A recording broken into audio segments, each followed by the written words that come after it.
Hola, ¿cómo están? Mi nombre es Santiago Roland, soy médico especialista en ginecología y obstetricia y jefe de trabajos prácticos. Hoy vamos a charlar sobre control prenatal y semiología obstétrica. El control prenatal es una de las herramientas más importantes del obstetra. Entre los objetivos y propósitos de este tema, vamos a empezar definiéndolo, hablando de cuáles son sus objetivos, de su importancia y cuáles son sus principales características. Vamos a identificar los factores de riesgo que pueden poner en peligro el curso de un embarazo mediante una anamnesis prolija y detallada. También es nuestra intención llevar adelante un control prenatal de bajo riesgo, comentando paso a paso en qué consisten cada una de las visitas, de todas las acciones que podemos hacer por la embarazada para el cuidado de de su bebé. Solicitar estudios complementarios de acuerdo a la edad gestacional y la evolución del embarazo. Y por último, derivar oportunamente según el enfoque de riesgo. Para comenzar, quería contarles que en Argentina, más del 99% de las embarazadas asiste su parto a una institución de salud y son atendidos por un personal capacitado. Pero algo más del 10% de estas pacientes llega al parto sin haber tenido contacto alguno con el sistema de salud, es decir, sin control prenatal alguno. Definimos entonces al control prenatal como la serie de entrevistas o visitas programadas de la embarazada con integrantes del equipo de salud con el objetivo de vigilar la evolución del embarazo y obtener una adecuada preparación para el parto y el puerperio. Tiene varios objetivos como brindar contenidos educativos, prevenir, diagnosticar y tratar complicaciones del embarazo, vigilar el crecimiento y la vitalidad fetal, detectar y tratar enfermedades maternas. También preparar a la embarazada física y psíquicamente para el nacimiento y elevar molestias y síntomas menores asociados al embarazo. Pero sin lugar a dudas, el objetivo principal es disminuir la morbimortalidad materna e infantil. Y esto lo vamos a lograr detectando, pesquisando los factores de riesgo que tenga cada embarazada y poniendo en juego acciones de prevención o de tratamiento en el momento que sean más adecuados. Un control prenatal eficiente debe cumplir con cuatro requisitos básicos. Debe ser precoz, es decir, que la embarazada debe ingresar en el sistema de salud y lo antes posible e idealmente en el primer trimestre de su embarazo. Debe ser periódico y completo y debe ser de amplia cobertura, es decir, que todas las mujeres habitantes del territorio argentino deberían tener acceso a un sistema de salud donde puedan atender su embarazo en forma completa y adecuada. ¿Y cuál es el número ideal de consultas prenatales que debería tener una mujer? Tradicionalmente, veíamos una embarazada cada 4 semanas hasta la semana 28, cada 3 semanas entre las 28 y las 34, cada 2 semanas entre las 34 y las 36 y una vez por semana entre la semana 36 y 41 de embarazo. La Organización Mundial de la Salud y el Ministerio de Salud de la República Argentina publican que para un embarazo de bajo riesgo el número de controles mínimos y óptimos sería de 5. Los agrupan en estos 5 controles que vemos a la derecha. Antes de la semana 20, el primer control, un segundo control entre las 22 y las 24 semanas de edad gestacional, un tercero entre las 27 y las 29 semanas, un cuarto entre las 33 y las 35 y por último un quinto entre las 38 y las 40. Vamos a trabajar entonces con un enfoque de riesgo perinatal, identificando los factores de riesgo de nuestra paciente, que pueden ser tanto de acuerdo a su condición socioeconómica, sociodemográfica, como la edad, la desnutrición, la obesidad, dependencia del alcohol, tabaco, drogas, etcétera, así como los antecedentes obstétricos como muerte fetal en embarazos anteriores, cualquier enfermedad que haya alterado su embarazo anterior, trastornos hipertensivos, preeclampsia, restricción del crecimiento intrauterino, patología materna previa al embarazo como la diabetes, hipertensión crónica, cualquier enfermedad renal, endocrinopatías, neuropatías, cardiopatías o enfermedades autoinmunes, la lista puede ser enorme. y también patologías del embarazo actual que vayan surgiendo durante el control. La lista completa la pueden ver fácilmente en la guía del Ministerio de Salud y es bastante larga. ¿Y qué hacemos los obstetras con toda esta información? La plasmamos en algo escrito y que está sistematizado, normatizado, y esto es para que todos podamos leer lo mismo acerca de una paciente, sobre todo en los hospitales donde por ahí no hay un único profesional que siga el embarazo o la evolución del mismo. Escribimos toda esta información en este cartón, en este carnet, que se llama carnet perinatal, donde pueden ver que hay varios casilleros. Vemos una imagen un poco más agrandada. Al principio, como se ve a la derecha, van los datos filiatorios de la señora, nombre, apellido y demás, su fecha de nacimiento y su edad. Y se pueden ver, más abajo, absolutamente todos los antecedentes, tanto personales como obstétricos, y los datos también del embarazo actual. También, como ven, lo que llama la atención son unos circulitos o unas casillas amarillas, las cuales funcionan como un sistema de alerta. Es decir, que si hay una marca en alguno de estos signos amarillos, significa que hay algo que sale de lo normal o hay algún antecedente patológico de la señora y esto entonces va a poner en alerta a cualquier médico que esté controlando a la embarazada o que cuando la embarazada llega a la guardia, también lo primero que le pedimos es su carnet perinatal para poder conocerla mejor. Antes de adentrarnos en el control prenatal de lleno, quisiera nombrarles el control preconcepcional, que es el control que hacen las mujeres para elegir su mejor momento para poder quedar embarazadas.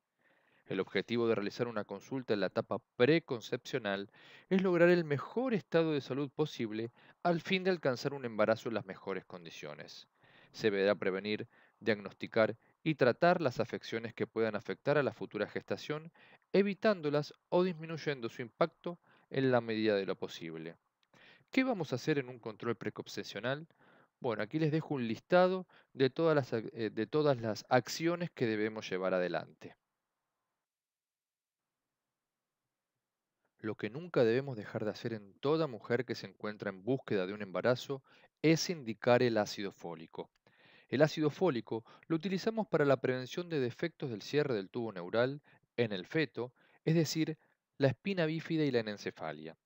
La evidencia actual demuestra que más de la mitad de los casos de estos defectos podrían haberse evitado si la madre hubiera consumido suficiente ácido fólico por lo menos un mes antes del embarazo y hasta cumplido los primeros 28 días de gestación, momento en que, embriológicamente, hay evidencias de que el tubo neural ya ha cerrado por completo.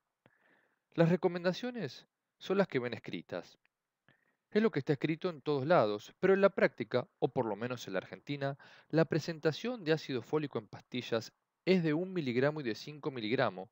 Por lo tanto, se recomienda el uso preconcepcional de 1 miligramo por día de ácido fólico para prevenir la ocurrencia de defectos del tubo neural y de 5 miligramos de ácido fólico para prevenir la recurrencia en mujeres con factores de riesgo, es decir, mujeres que hayan tenido un hijo previo con espina bífida o anencefalia o que tengan antecedentes familiares.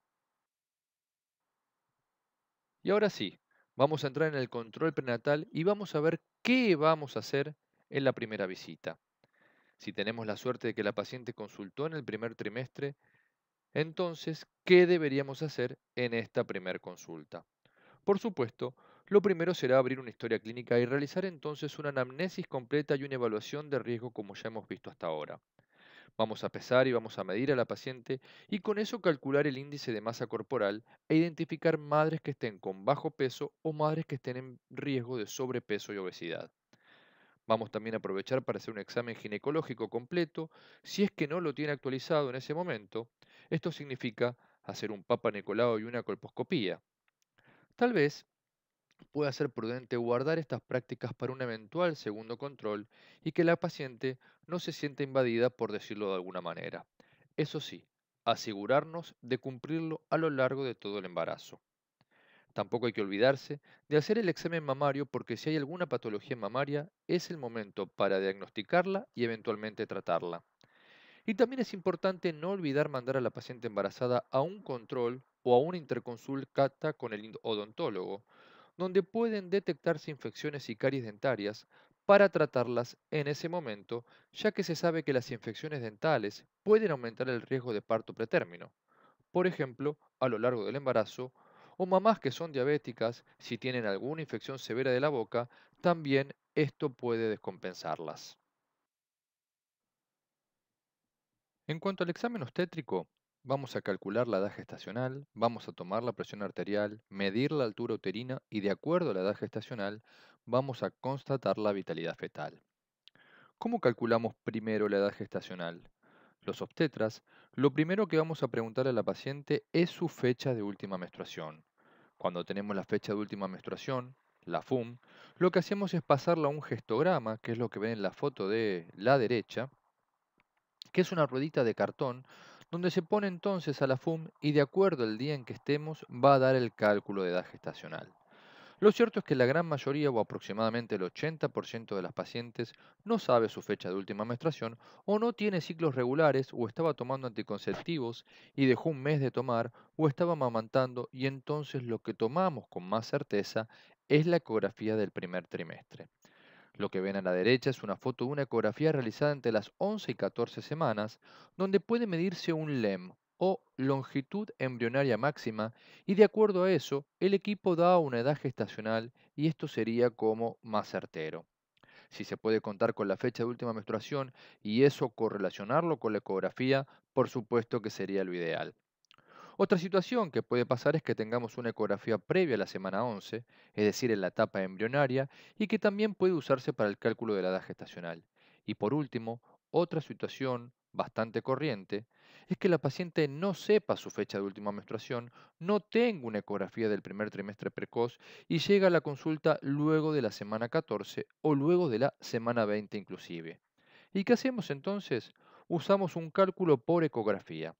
Hasta la semana 20 usamos las medidas del perímetro cefálico y a partir de la semana 20 algunos autores siguen eligiendo la medición del perímetro cefálico para el cálculo de la edad gestacional, pero la mayoría actualmente usa la longitud femoral. A partir de la semana 20 y a partir de la semana 30 se usa la longitud femoral para calcular la edad gestacional siempre. Por supuesto que esto tiene un margen de error y no, la edad gestacional no va a ser exacta. En cuanto a la medición de la altura uterina, esto se hace con una cinta métrica de plástico inextensible. Esto es algo que hacemos los obstetros todas las visitas que tiene la embarazada. Básicamente, se mide con la cinta como muestra la figura, con el extremo inferior de la cinta, que coincide con el cero, que se enmarca a nivel del borde superior del pubis y se recorre todo el abdomen hasta el fondo uterino. Y eso es la medida de la altura uterina, en centímetros, lógicamente. Recordemos que el útero se hace palpable a través del abdomen a partir de las 12 o 13 semanas de embarazo y que más o menos, cuando el útero llega a nivel umbilical, estamos en presencia de un embarazo de 20 semanas aproximadamente. Lo que da la medición de la altura uterina es una idea del crecimiento y podemos hacer entonces una curva de crecimiento fetal. Lo cierto es que tiene una muy baja sensibilidad para diagnosticar restricción del crecimiento intrauterino, pero por lo menos puede activar una sospecha de que la altura es pequeña y que entonces esa panza es chica y que ese feto podría estar creciendo poco, y entonces deberíamos confirmar el diagnóstico sí o sí con una ecografía. A esta altura del examen físico, y previa constatación de la vitalidad fetal a veces, también realizamos otras maniobras específicas de la especialidad cuando hablamos de semiología obstétrica. Nos referimos en particular a algunas maniobras que realizamos los obstetras durante una consulta prenatal o incluso en el momento del trabajo de parto. Entonces, les presento a este señor que ven ahí, es Christian Gerard Leopold, un médico alemán que en 1984 publica una serie de palpaciones abdominales para determinar la posición, situación, presentación y actitud del feto, lo cual denominó con su nombre maniobras de Leopold. Estamos hablando de la estática fetal, es decir, el conjunto de relaciones espaciales que el feto guarda consigo mismo, es decir, los componentes intrínsecos del feto y la relación de éste con su madre, es decir, los componentes extrínsecos.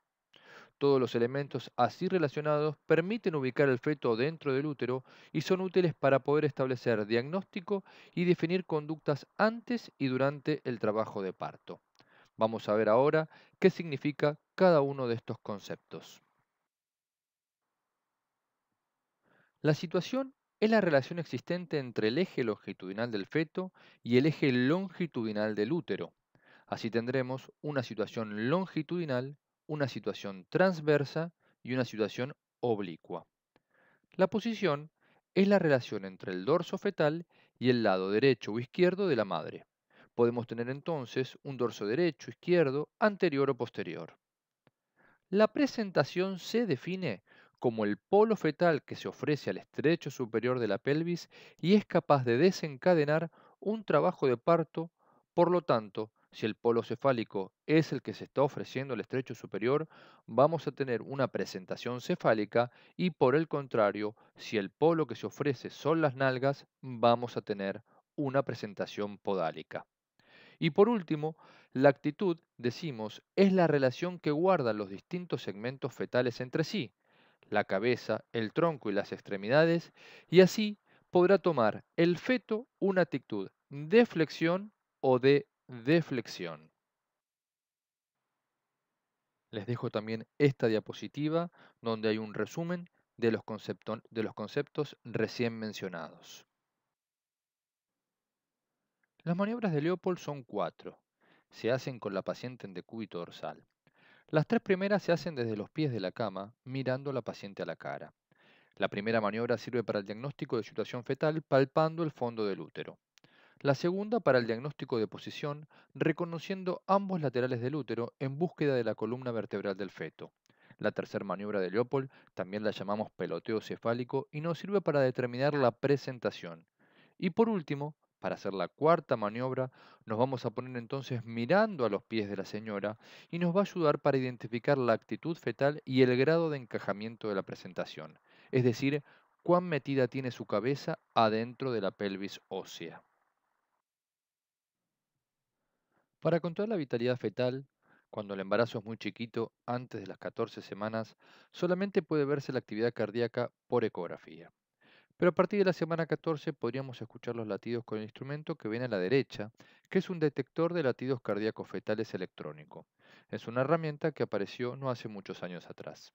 Clásicamente se utilizaba, y hoy se sigue haciendo, lo que se llama estetoscopio de Pinar, como vemos a la izquierda, que es un instrumento que puede usarse a partir de la semana 20 o un poquito más adelante también. Tiene una forma cónica y se utiliza como muestra la figura de la izquierda, buscando, a través de las maniobras de Leopold, el foco de ocultación fetal que coincide con el hombro anterior. Paralelamente se toma el pulso materno para evitar confusiones entre ambas frecuencias cardíacas.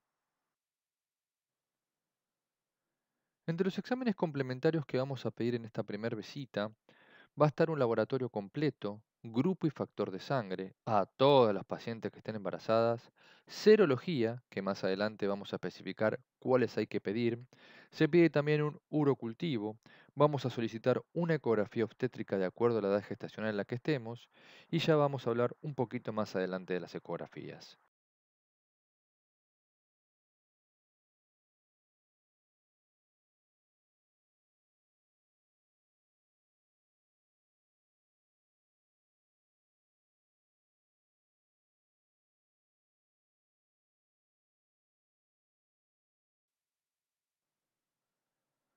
Lo que vamos a pedir en el laboratorio es un hemograma con plaquetas.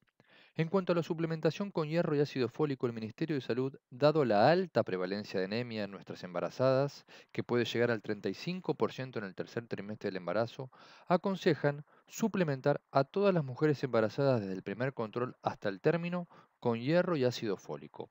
Otros autores sugieren, en cambio, un screening de anemia, es decir, que si en la primera visita la hemoglobina es menor a 11 gramos por decilitro, recién debemos tratar. También vamos a investigar la glucemia, en una búsqueda precoz por encontrar algún tipo de estado de insulinoresistencia, también la función renal y la función hepática. Y por supuesto, como dijimos hasta hace un ratito, las serologías. Este, que vemos abajo y a la izquierda, es un esquema del screening infectológico donde está el grupo de serologías que se solicita habitualmente. Se pide una BDRL y toxoplasmosis por trimestre, una de Chagas durante todo el embarazo es suficiente, así como hepatitis B y HIV puede pedirse una en el primer trimestre y una en el último mes de embarazo. Es importante también pedir del laboratorio un uricultivo por trimestre. Su objetivo es hacer screening y eventual tratamiento de las bacteriurias asintomáticas. En el ministerio sugieren un primer control en la primera visita y luego un segundo control a las 28 semanas, pero puede pedirse un urocultivo por trimestre sabiendo que la infección urinaria durante el embarazo es aproximadamente del 8%.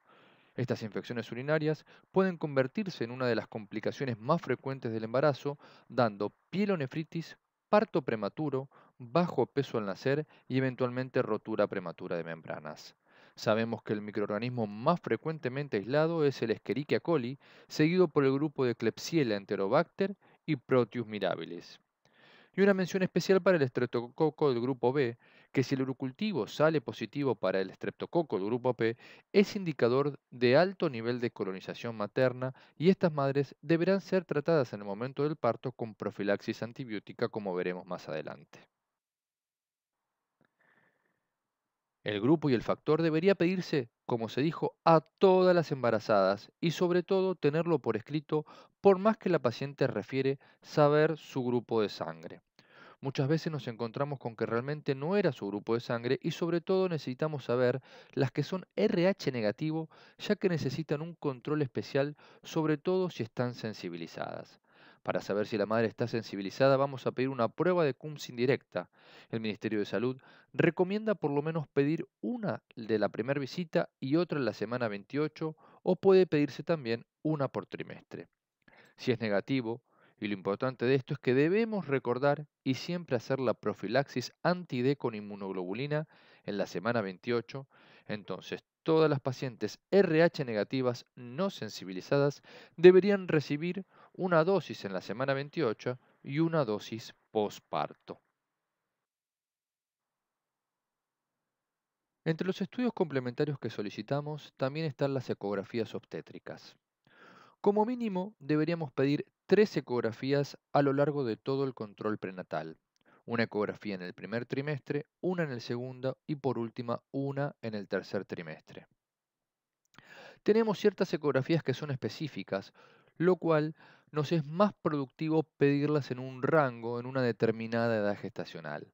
Así tenemos que la ecografía del primer trimestre deberíamos hacerla entre las 11 semanas y las 13 semanas 6 días, y a esta la vamos a llamar Screening 11-14. Es la que conocemos como la ecografía de la translucencia nucal. Luego tenemos la ecografía del segundo trimestre, que debería hacerse entre las 20 y las 22 semanas, y a esta la llamamos ecografía scan fetal. Es la ecografía que mejor evalúa la anatomía del feto. Y por último, hacemos una ecografía más cercano al término, hacia las 36 semanas, para hacer un control y medir, entre otras cosas, el peso fetal estimado y la ubicación placentaria. Para hacer una ecografía obstétrica, básicamente tenemos dos vías de abordaje. La vía transabdominal, como muestra la figura de la derecha que está en pantalla, es una ecografía a través de las paredes del abdomen, o bien una ecografía transvaginal, como vemos en la siguiente figura, que se hace con otro tipo de transductor.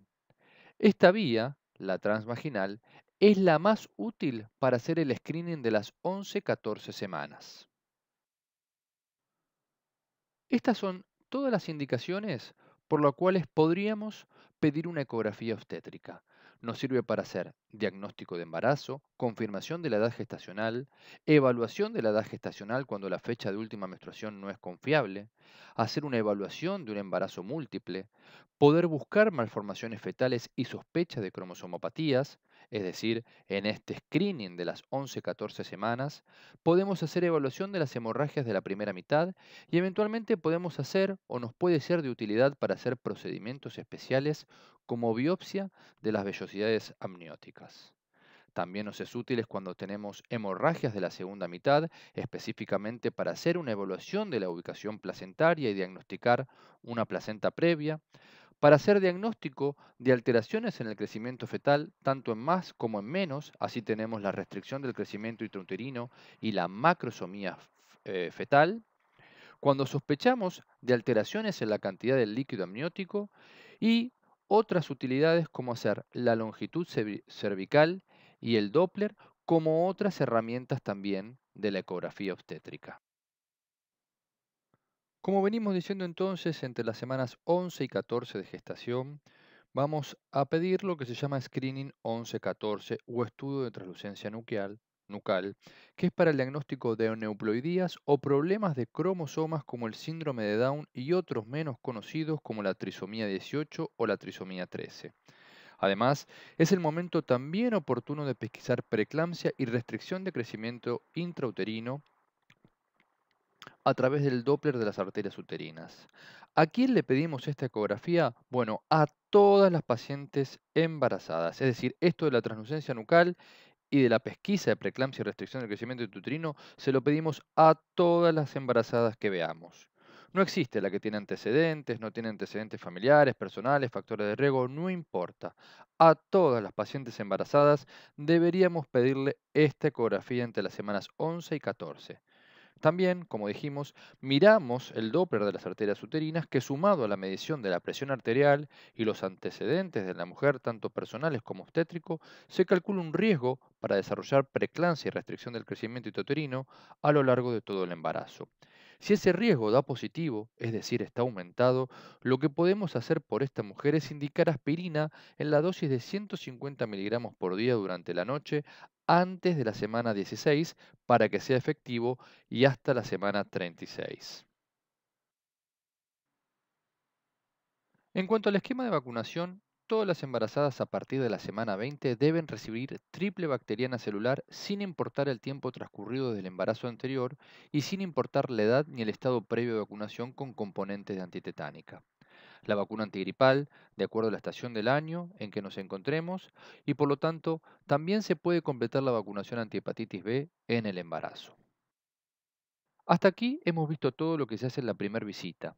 Luego, como ya vimos según la edad gestacional, iremos cambiando la frecuencia. Sin embargo, hay acciones que se hacen en todos los encuentros, como son una anamnesis y un examen físico, el cálculo del peso, para poder hacer un seguimiento de la curva de ganancia de peso del embarazo, así como también el cálculo de la edad gestacional, la valoración de la tensión arterial, la medición de la altura uterina y el control de la vitalidad fetal. Sin embargo, todavía hay estudios complementarios de los que no hemos hablado y son igual de importantes.